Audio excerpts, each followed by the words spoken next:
अस्सलामु अलैकुम बिस्मिल्लाहिर्रहमानिर्रहीम नहमदु नसल्ली अला रसूलिल करीम। सूरह ताहा के 6 मरकज़ी मौज़ूआत में से हमारा चौथा मरकज़ी मौज़ू हज़रत मूसा अलैहिस्सलाम है।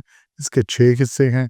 छठे हिस्से के 6 ज़िमनी मौज़ूआत हैं, जिसमें से चौथा है हारून अलैहिस्सलाम। हारून अलैहिस्सलाम मूसा अलैहिस्सलाम के बड़े भाई थे। यहाँ इनका ज़िक्र आ रहा है जी आयत नंबर 90, 91, 92, 93 में। तो उन्होंने कौम को नसीहतें जो की मूसा अलैहिस्सलाम जब कोहे तूर पे चले गए चिल्ला कर पूरा करने के लिए, तो हारून ने इनसे कहा कि मेरी कौम इसके सिवा नहीं है, तुम इससे आजमाए गए हो। तुम आजमाए गए हो। फितना आजमाइश को कहते हैं। सोने को आग में डाला जाता है, खुटाली में डालकर ना, तो उससे खरा खोटा अलग हो जाता है। और किसी चीज़ का खरा खोटा करने के लिए अलग उसके लिए आजमाइश शर्त है। उसमें ये फ्रिज में, फ्रीज़र में, एसी में रख के कभी भी आजमाइश नहीं होती, उसको आग में डाला जाता है। अल्लाह भी इसी तरह आजमाइश करता है, एक आजमाइश एक मसले में डाल के। तो ये तुम आजमाए गए हो, ये जो इसने आवाज़ निकल रही है ना, ये जो बछड़ा बना दिया इसने, और बेशक तुम्हारा रब रहमान है, रब्बुकुम रहमान। तो मेरी फत्तबिऊन, मेरी पैरवी करो, अतीउ अमरी, और मेरी बात मानो, मेरे हुक्म की पैरवी करो। ये जो अल्लाह आ रहा है 90 में से, ये बछड़ा तुम्हारी आजमाइश थी, और सब का रब सिर्फ एक रहमान है, और मेरी पैरवी इताअत करो। ये 90 में है। हारून अलैहिस्सलाम मूसा अलैहिस्सलाम से बड़े थे, लेकिन मनसब के लिहाज से वो छोटे थे। तो ये पहले 1 साल पहले पैदा हुए थे, तो इससे पहले बनी इसराइल को कत्ल करने का हुक्म था, बच्चे जितने भी पैदा हों। तो जब ये बच्चों को कत्ल करना शुरू कर दिया, तो कोई अब लड़के बचे ही ना बाकी। तो उससे क्या शुरू हो गया कि मसला हो गया कि आगे काम कौन करेगा, चूँकि बनी इसराइल तो उनके गुलाम थी, उससे काम करवाते थे। तो फिर फ़िरौन ने ये ऑर्डर पास किया कि 1 साल कत्ल किया जाए, 1 साल छोड़ दिया जाए। तो हारून अलैहिस्सलाम उस साल पैदा हुए जब कत्ल ना करने का हुक्म था, और मूसा अलैहिस्सलाम उस साल पैदा हुए जब कत्ल करने का हुक्म था। तो मूसा अलैहिस्सलाम को अल्लाह ने कत्ल से बचाया, हम पहले देख चुके हैं किस तरह से।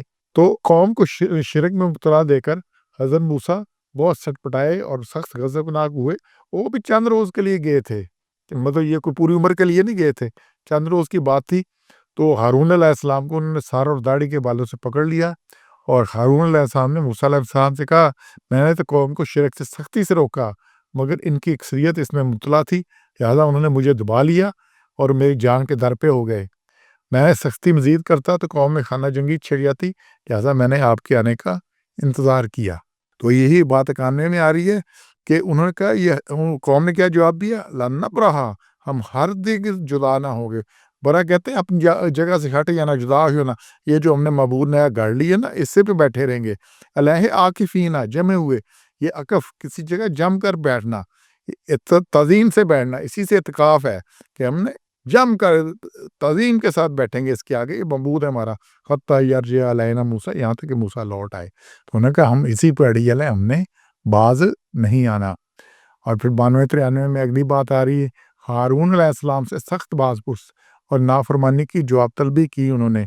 कि मूसा ने कहा, ए हारून, जब तूने इन्हें देखा गुमराह हो गए हैं, तो किस चीज़ ने तुम्हें मेरी पैरवी करने से रोका? क्या तूने मेरे हुक्म की नाफरमानी की? तो उन्होंने पूछी, जवाब तलबी की, ये क्यों नाफरमानी हुई है, किस तरह ये बात हुई है?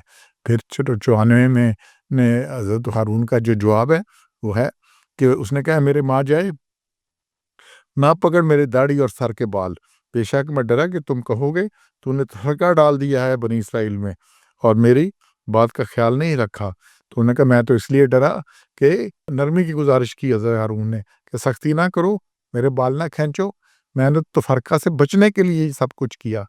तो ये इस तरह से ये सारा सिलसिला, और यही चीज़ सूरह अराफ में भी आई है।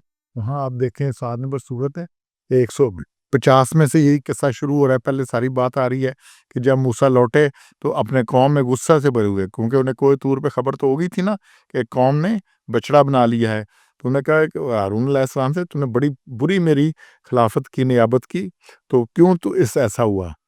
और फिर जो तख्तियाँ मिली थी तौरात की, वो एक तरफ रख दी, फेंक दी, और अपने भाई का सर पकड़ लिया और लगे उसको खींचने, सर से ना बालों से खींचने लगे।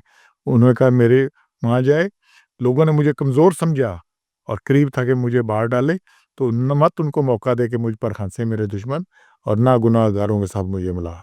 تو پھر حضرت موسیٰ نے کہا بولا ہے رب مجھ کو معاف کر اور میرے بھائی کو معاف کر اور ہمیں اپنی رحمت میں داخل کر، تو سب سے زیادہ رحم کرنے والا ہے۔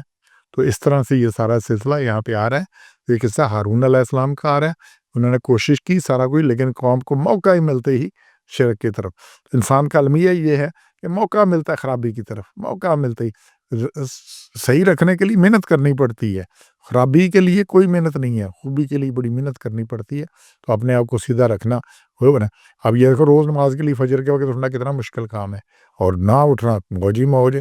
اس طرح ہر خرابی، سچ بولنا کتنا مشکل ہے اور جھوٹ بولنے میں موج ہی موج ہے، مزہ ہی مزہ ہے۔ اس طرح رشوت نہ لینا، سختی کرنا، ادھر ڈپارٹمنٹ میں بھی مسئلہ، باقی بھی مسئلے، اچھا لینے میں اوپر والے بھی خوش نیچے والے بھی خوش۔